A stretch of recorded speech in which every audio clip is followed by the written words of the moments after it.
Hello, YouTube family. Auntie is here.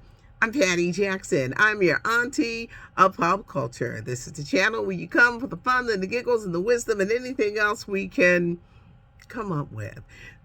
If you like the video, give us a thumbs up, subscribe to the channel, and then you don't miss anything. And leave a comment. And speaking of the comments, we're going to get right to it. It's not cute not knowing, and now you're going to know, but come on with the hug. Come on as we go into the weekend. There is also, everybody, a weekend edition that's fancy. For those who are like, where's the pictures? The pictures are there. LaShawna Simon puts it together. One thing that I love about doing this, because you know, I always say we can agree to disagree. It's like having a conversation. John, them comments was funny as ever. There were some who say it's a pile-on. There are some who say they're canceling Lizzo. You also let me know how you felt about Wendy Williams and Kevin Hunter. Kevin is on bad times right now. He ain't got no money and can't get no money. And now he's realizing that Wendy was the best thing that ever happened to him. Sound like a Gladys Knight record. And you let us know that, girl, you better be careful. And I went through this whole thing. You can't let people use you. And when people show you who they are, you better believe them that first time. You may think, oh, I'm going to give another chance. I remember one time, it's hard to go back to relationships. And I went back with a guy that I dated years ago. And y'all know ain't nothing changed. He was still a nut. And it was like, God was like, well, you still a nut because you went back and dated him. And I see that you still had the same mindset.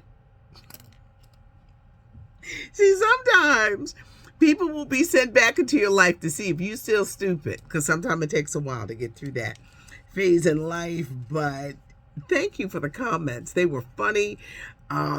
What you let me know. It's sometimes I can touch some things and them comments will be... I saw them all. Thank you so much. Getting back to Lizzo. Now they're saying that she fired all the black managers, replaced them with white managers. Then her boyfriend's ex-girlfriend is on Instagram. She stole my man. Lizzo is not having a good week. I think if anything, she has learned a lot this week.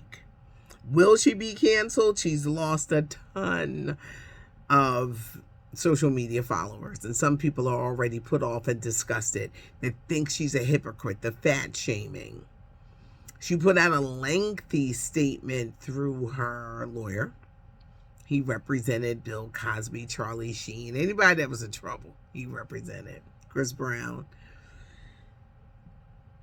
How will she rebound from this? In this case, action speaks louder than words, but there are a lot of people that are upset. A lot of people are coming forward with stories. Now, there's also people saying the accused dancers, their story seems to be changing a little bit. And what is their end goal? Is it to get money? Is she canceled forever? I talked about cancel culture yesterday. Jonathan Majors, Megan Good is standing by her man. His trial has been delayed. And I really hope that when this is all over, and one day it will be, that they don't break up. Because I'm going to be like, this is a publicity stunt. But she's standing by him. But there's a quickness to cancel someone.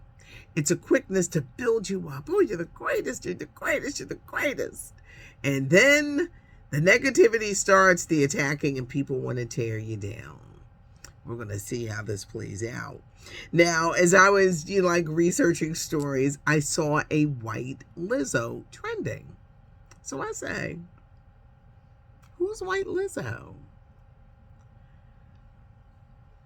People are so cruel. They were talking about former New Jersey Governor Chris Christie. He's running for president. Now, I'm no Chris Christie fan. But y'all really going to be out here calling him white Lizzo? I'm going to tell you something. Fat phobia is real in this country. It is. Years ago when Chris Christie was running for president, there was this, I want to say he was a British announcer. He was on CNN. And he was like, He's fat. He's not going to win. He's fat. He's fat. He kept saying it. I was like, well, damn, dude.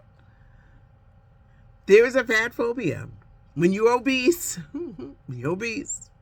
why you like that? Why can't you stop eating? Why you looking like that? There is a fat phobia, and people will treat you different. Not saying that everybody got to be skinny, but there is a fat phobia, and there are some people that don't like very obese people because they are obese. And they will use that. Well, I don't like you anyway because you're too fat. Fat phobia is real in this country. I could not believe it was trending. Do the hashtag WhiteLizzo. I was like, oh my God. At the movies, there's Haunted Mansion. They're still advertising it heavy. There's Barbie. It's coming on HBO Max this fall. Oppenheimer is in theaters. The movie that will most likely be number one is Teenage Mutant Ninja Turtles. They were hot in the 90s, and they are still hot today. And the motion picture, Sound of Freedom, about child trafficking, an important movie with a very important message. A lot of doubters in Hollywood about this movie and the subject matter. Reality stars are striking back. Reality stars on these reality shows. Now they're coming after NBC and the Bravo network, alleging sexual and mental health exploitation.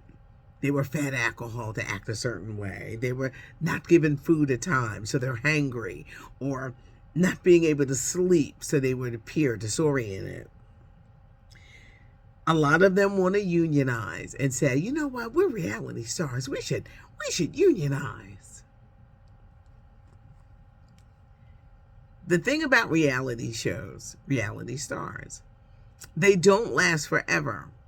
I always go back to Nene Leakes, who lost her job because of her attitude.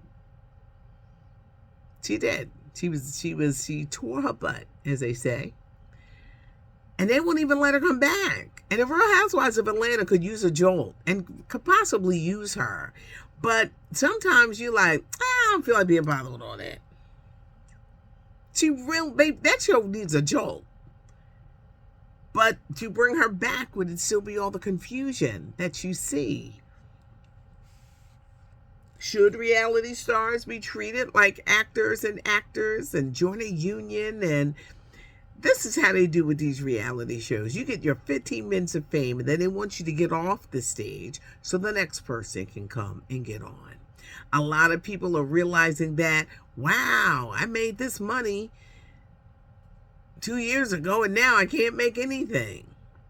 There has to be an after plan when you're on a reality show, because the money in the shows don't last forever. So you either got to get a real job or to make sure you can make money off the brand you built on that reality show. But they want to unionize. That is going to be interesting. Kevin Hart, you know he's got a talk show on the Peacock Network. It's called Heart to Heart. They got the glass of wine, they got the fireplace, he gets people to open up, and this week it's all about Will Smith. Will says, and it was a great article because they're both from Philly, he said that 2010 was his best year as far as his career and his kids, but he says that he slowly began to realize that material things won't make you happy. And that is a true saying. He said it didn't make his family happy. It did not make him. Oh, you might be saying, oh, but I want that car. I want that house. I want that. But once you get all of those things and you are still not happy, at the end of the day, you are still like, because happiness comes from within. It's never the material things. It's a nice fantasy to say, I'm going to win the lottery and I'm going to buy an island. But all those people that have hit the lottery are not happy. Greedy friends, family members, not knowing what to do with the money, and everybody coming at them, and they get no rest. That's why if you win the lottery, you got to go and hide. Material things are nice. I think we all love stuff. But then after a while, it's like, what's next? B.B. King said the thrill is going away. It was an interesting interview. And check it out. Kevin Hart, Heart to Heart on Peacock. Tamron Hall is going to be taking the time slot of the Rachel Ray Show. Rachel Ray Show is ending. I know here in the Philadelphia area, Tamron Hall's show is going to come on at 2 o'clock in the afternoon. Men's Health is celebrating the magazine 50 Years of Hip Hop, and they're featuring some of the biggest male hip hop stars. Everybody from Method Man to Wiz Khalifa, Common, Ludacris, and Busta Rhymes. Busta Rhymes talks about his 100-pound weight loss. He lost 100 pounds. Busta, how you lose 100 pounds? He said he was having sex and thought he was having an asthma attack, and he realized, I can't breathe. That's what spurred him to lose weight. That is your Men's Health magazine on newsstands now. Mark Margolis, he was one of the stars of Breaking Bad. He has passed away at the age of 83. And can we please send prayers out to Celine Dion and her family? Celine Dion, undoubtedly one of the greatest voices ever, is suffering from stiff person syndrome. Not a lot of people have it, and it's like it sounds, stiff person syndrome. Leaving her unable to sing, I believe at times speak, move. Her sister opened up and gave this revealing interview, and she said, there's no cure for this. All we can do is pray. And Celine is also in pain. One of the greatest singers ever. I love Celine Dion. Please keep her in prayer. That's just awful, and there's no cure for it. Keep her and the family in prayer. Today is National Chocolate Chip Cookie Day. Are you celebrating? I can celebrate every day. But I hope that you guys have a great weekend. Like I said, there is the weekend edition, so do check it out, and it's fancy. I appreciate you guys. It's not cute not knowing, and now you know. Have a great weekend. I'm Patty Jackson. I am your auntie of pop culture.